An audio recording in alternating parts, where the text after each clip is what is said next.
চট্টগ্রাম নগরীতে বাস কাটতে বাধা দেওয়ায় মোহাম্মদ ইসমাইল নামের একজনকে পিটিয়ে খুন করা হয়েছে।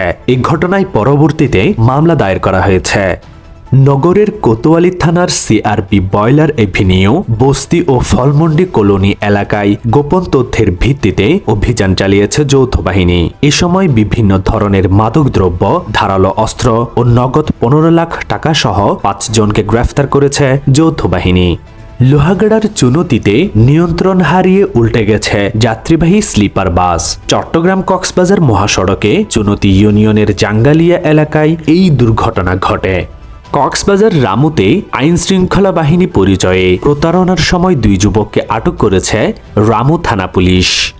প্রায় 1 যুগ আগে কক্সবাজার জেলা পরিষদের জায়গায় নির্মিত চকরিয়ার লক্ষ্যারচর ইউনিয়ন আওয়ামী লীগের কার্যালয় গুড়িয়ে দেওয়া হয়েছে।